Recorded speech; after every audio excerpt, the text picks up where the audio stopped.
I'm about to blind taste two South American wines. You think you know, but you have no idea.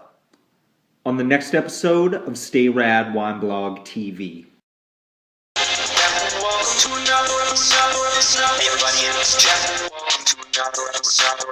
Hey everybody, it's Jeff. Happy New Year! It's been a while, and wow, things are different. My son, Parker J. Solomon, was born on December 23rd at 11:37 a.m., coming in at 7 pounds, 15 ounces. Dude is huge, and I'm really enjoying getting to know this guy, and although I haven't been getting much sleep, and although being a dad, it's much more than a full-time job. Lot of feeding, lot of swaddling, all that. I could talk about having a kid forever. You're not watching for that. You're watching for the wine. But I'm just excited to let you know, Kara and I are very, very happy to be parents finally. So before the kid came, at the end of November, I was asking you guys, what would you like to see on Stay Rad Wine Blog TV? And Wine Geek, longtime viewer, I'd like to meet you one day, Wine Geek. So come out. Where are you? Let me find you. Wine Geek was asking if I could do a blind tasting of Carmenere versus Malbec. Now, I want to give you a little bit of background as to why we would choose those two grapes. Malbec and Carmenere would both fall under the classification of being some of the, among the 6 original Bordeaux varieties of grapes, going back to 1800s, before the 1800s. So normally when we think about the Bordeaux region of France, we think about Cabernet Sauvignon, we think about Merlot, we think about Cabernet Franc, Petit Verdot, Malbec, and Carmenere, often forgotten. You don't find it in France that often anymore. It's very rare to see it there. Now, the reason why those two grapes are brought up is I was picking the Wine Geek's brain was he was thinking about South America. And what we find is that there are 2 wine-growing countries in South America that have really kind of claimed these 2 different Bordeaux grapes as being their own. I mean, the grapes that are really putting them on the map. I'm certain that many of you, when you think of Malbec, you don't even think about France. You probably think about Argentina. They've really adopted that grape as being their own. And I got to tell you, there are some fantastic values when we look about good quality wine that everybody's really gonna like. All your friends are gonna like it when we talk about a good Malbec from Argentina, and it's really not gonna cost you that much. I've had some really nice Malbecs, as low as like $12, $13. And the most expensive Malbecs that I've ever really seen in the market without kind of searching for them, maybe up in the $40s, $50 range. I'm certain you can get some world-class, the most amazing Malbec ever for right around $100. When we think about Carmenere, there's one that maybe, I'm not sure, leave a comment below. Let me know if you've ever had Carmenere, if you were aware of that variety of grapes. I'd like to know your experience with that. Chile has kind of adopted Carmenere as being their grape, the grape that, I don't know if it's the one that they would say is their flagship grape. In the 1800s, a lot of French winemakers were bringing their Bordeaux grapes to Chile, and we're talking about a very, very narrow, very, very long country along the west coast of South America that is spanning many latitudes, so climates are really different around there. But when we talk about the coastal regions of Chile, and when we talk about higher altitudes in Chile, these Bordeaux grapes tend to do very well down there, and there are some really nice, awesome Cabernet Sauvignons that are being made down there. But Carmenere, Chile is really the reason why Carmenere is even still around. A lot of folks thought that Carmenere had fallen off of the map. And even in Chile, when these cuttings were planted, they were planted along with Merlot. Those two vines, Merlot and Carmenere, they look very similar. Their fruit looks very similar. And although they are distinct, you can tell the difference, and you can see that there are two different grapes, two different vines. They're so similar that a lot of folks would just collect them all together, and they would think of, they didn't even really call it Carmenere in Chile. They would refer to it as just a specific type of Merlot, kind of like there are subtle differences between Zinfandel and Primitivo, and oftentimes we'll co-ferment those things and just call it Zinfandel, but there are differences. So we looked at Carmenere in Chile as being Merlot for the longest time, and when I think about Merlot and when I think about grapes from Chile in general, I think of a lot of these green characteristics. Carmenere really does bring a greenness. It does bring some tannins, and in a way, it's really back in Bordeaux was thought of as just a traditional blending grapes among the likes of a Petit Verdot. But yeah, so if we were co-fermenting these things and if we were planting them in the same areas as a field blend and collecting Merlot and Carmenere together, what's interesting is that Merlot tends to ripen about 2 weeks ahead of Carmenere. So if you're blending those two things together and if you're harvesting them together, I want you to think about how those things could change. If you are harvesting when the Merlot is at optimal ripeness, what that means is that the Carmenere is going to be a little bit more green. It's not going to be fully ripe. And so that's why we tend to think of with Carmenere these very spicy and very green notes. Now, if you wanted to wait for Carmenere to get to its optimum ripeness, what you're going to get are these Merlot grapes that are overly ripe. And so you're going to get these really super jammy, fruity wines. And no well-respected Chilean winemaker wants to be known for jammy, fruit-forward wines. It's just not going to happen, right? So what I'm going to do now is I had Kara open up these two different, an Argentine Malbec and a Chilean Carmenere. I've got them in these bags. I don't know which one is which. I want to taste these things side by side and see if I can pick it out. Wine Geek, if I get this wrong, I feel like there's no way. I feel like if I get it wrong, I think that one of the two bottles, there's something wrong with it, or just the wine was not varietally correct. That's what I'm thinking right now. But let me pour these and let's see. I haven't done a blind tasting in a while, so it's very possible that I am definitely wrong. So let's pour them out. Wine number one right here. And what I like to do is if I'm doing a blind tasting and I have no idea what's going on with these guys, I want to pour them side by side so I can look at color, and I've got to make sure I don't mix these glasses up. It's okay if it gets in front of my face. What I want to do is I want to look at color, and I want to, from there, kind of just go back and forth. Look at the color for both of them, check out the nose for both of them, and then taste them side by side. Now, as I'm pouring them out, and I'm not sure how much you're seeing this, maybe you're seeing it over here. So the wine on my right, your left, is a lot darker. I'm getting like this purplish, ruby type of red. Over here, this is much more of a lighter styled wine. I can see my fingers right through it. Can you see my fingers right through there? Trust me. I can see my fingers through it. And I'm getting, gosh, you know, I'm not the best with calling colors what they are. Whoa, you can really see this one's darker right now at the angle that you're looking at. But this is more of a true type of red right here. By the way, Carmenere was named after crimson, the color red. So maybe that's if you guys are. I think this looks more crimson. More crimson. Yeah, possibly. So let's get in on the nose here, right? Because this one looks a little bit lighter, I'm just going to go with the smell on that first because maybe this one's going to overwhelm me.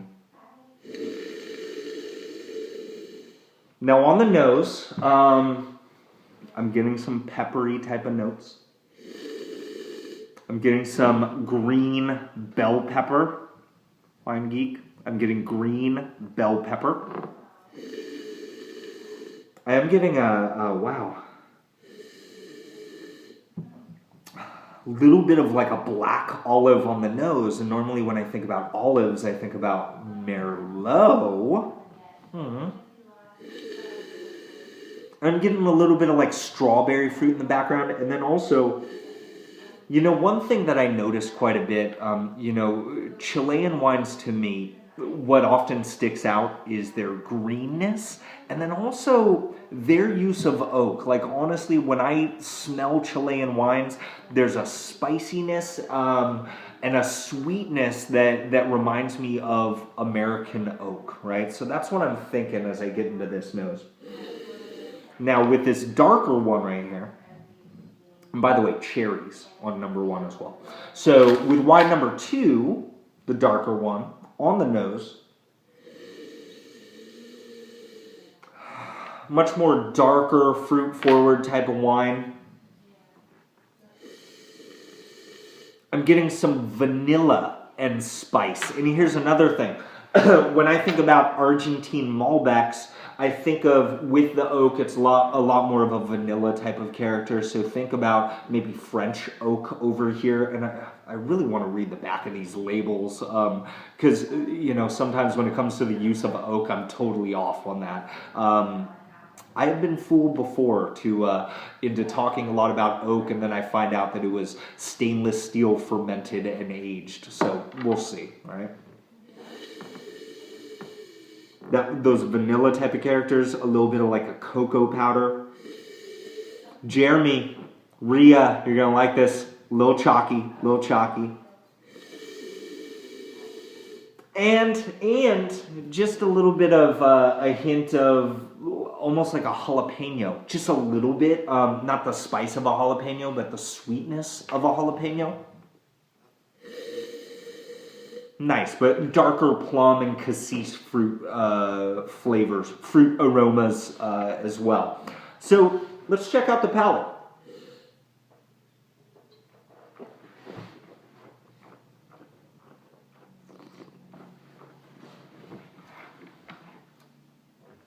Spicy, green, light, acidic, tons of pepper. Pepper for days. Black pepper, white pepper, not red pepper, but definitely tons of black pepper and white pepper there. Really nice acidity. My tongue is kind of tingling right now. Maybe I'm allergic to Carmenere. I don't know. It's actually very nice. But different. If you don't know what you're getting into with a Carmenere, if number 1 is a Carmenere, if you don't know what you're getting into, these green and spicy flavors may kind of throw you off.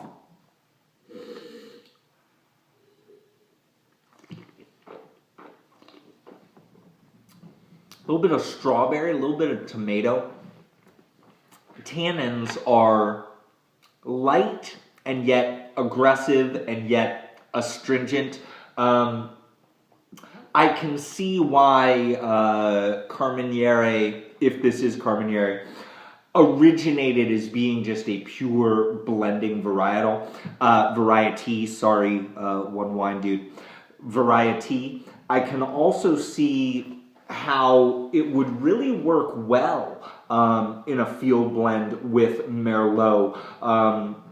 To paraphrase, I remember when I first started wine tasting, Kara and I, we took a trip to Napa probably about 10 years ago, and the guy that was serving us, I was just asking him about, you know, what's the deal with blending, and he was talking about how sometimes Merlot just needs some balls, and I can definitely see how Carmenere here can give it some balls. So even though it's light in color, it's definitely aggressive. It's not rich, and I think the richness would come from a really nice fruit-forward Merlot.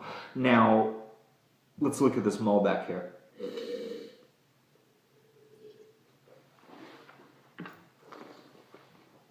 If it is a Malbec, I'm almost. If I am not correct, should I put out this qualifier? If I am not correct, I won't make another video for like a week or so. I'll be inconsistent with these videos if I'm not correct. So you got to know. I know what I'm talking about here. So there's a whole lot more richness. The body is there, the balance is there.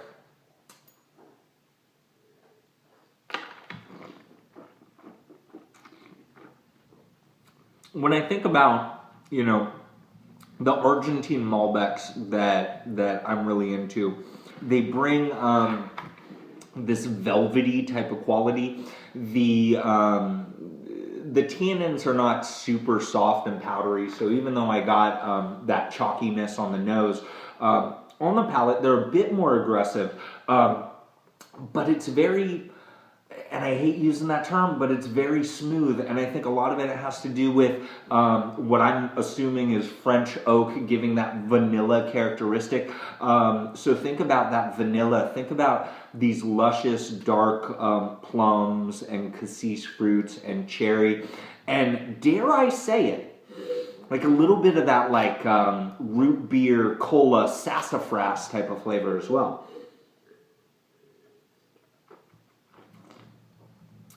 The acidity here is really in balance with everything else. If you're not looking for it, I don't know if you're going to notice it. But this is definitely, it's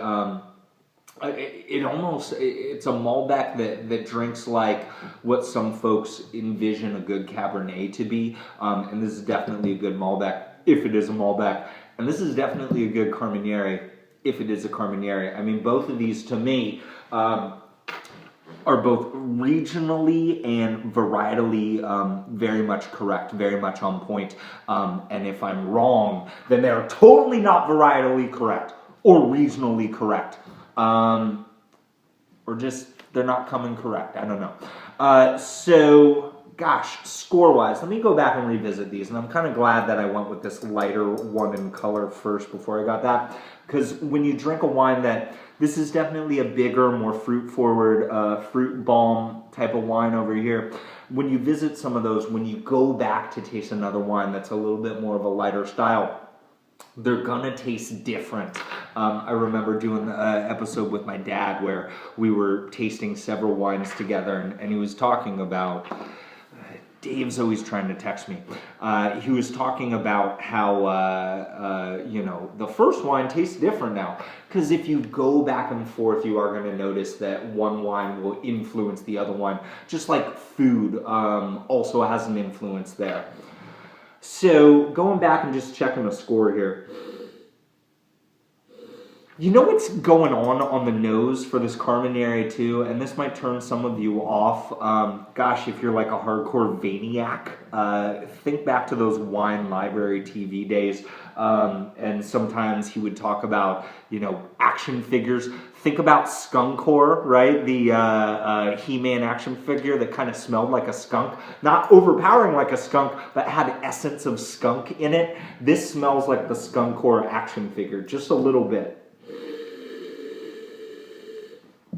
That Skunkcore, that pepper, those tannins.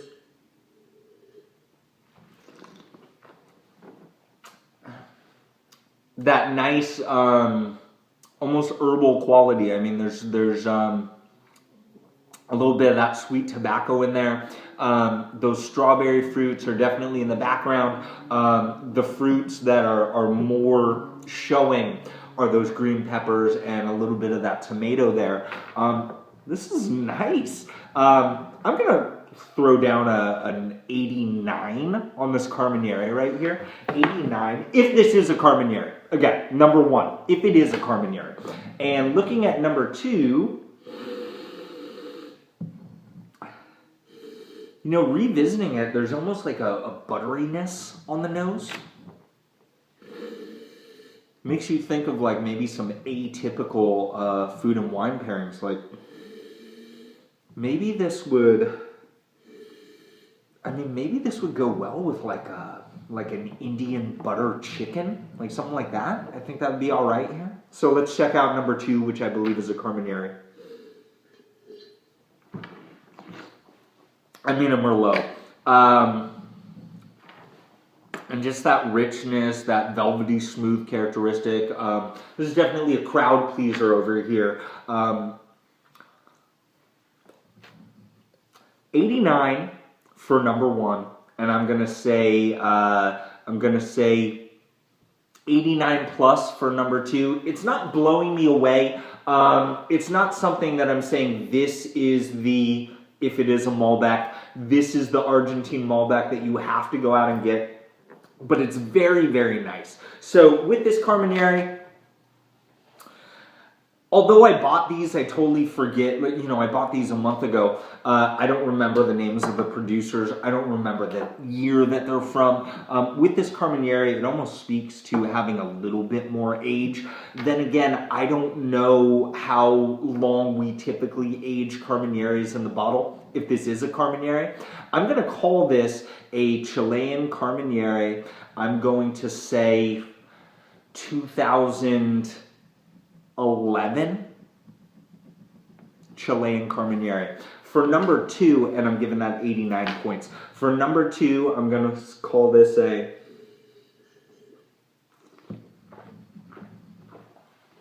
See, I think there's a little bit more of an oak influence here, which actually could speak to it being more of a young wine, like the oak hasn't really integrated itself. Yeah, I would call this a 2011. You know what? Let's call this a 2010 Carmenere. We're going to call this a 2011 Argentine Malbec and 89 plus points. So let's reveal these. I guess once I reveal one, you're going to know what the other one is. But let's look at number two, just so we can give it its props. Number one is... I got scared for a second. For just a brief moment, I thought that this was the Malbec, and I was about to freak out. This is the Carmenere. This is the Aresti Reserva Carmenere, 2010, Wines of Chile. And granted, I bought it, but it was over a month ago. So come on, guys, come on. Let's see here. So the Aresti, they were formed back in 1951. They're talking about deep color. I'm looking for like what kind of oak was in there. There really isn't much of that. They're kind of telling you what you should taste. They taste figs and they taste blackberries and they taste plums. If you're reading the back of this and that's what you think it's going to be, and they even called it a deep color purple, this is not even close to a deep color of purple. Let me just pour some in here just to double check that. Yeah, that's the same wine. Okay. Just double checking there. I mean,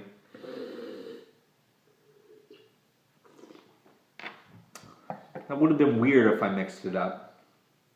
I totally did not mix it up. No, there's no way. But I mean, they're calling it like a deeper color purple, and I'm not seeing that at all. I mean, this is still, yeah. I mean, you're seeing your fingers right through it. Looking at number two, just reveal this here. So this is La Madrid Single Vineyard Reserva Malbec. 2011, so I was right on the years. Go back and double check just to keep me in line here. So this is from Mendoza, Argentina, and again, a single vineyard La Madrid. So I remember going back in my mind well over a month ago, I haven't seen many single vineyard Argentine Malbecs around, so that's why I picked that one up. price-wise, this was $19, and for the Carmenere, it was $16. I got them both at Bevmo. Let me see if there's any information as far as the aging.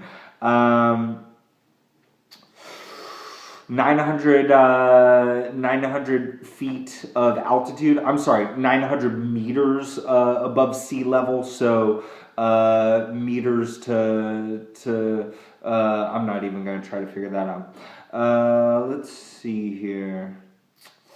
Yeah, they're not really talking about the oak on this one as well. Yeah, and that's just that super dark Malbec right there. Both really nice wines. I'm hoping that you guys at least learned a little bit more about Malbec and Carmenere, about the South American efforts of these two ancient Bordeaux grapes that have made their way from the old world to the new world. Leave a comment. Let me know what you think about Carmenere, what you think about Malbec, what you think about doing a blind tasting in this way. And until next time, everybody, Papa Jeff saying stay rad. Stay rad, wine blog. Stay rad, wine blog. Stay rad, wine blog. Stay rad, wineblog.com.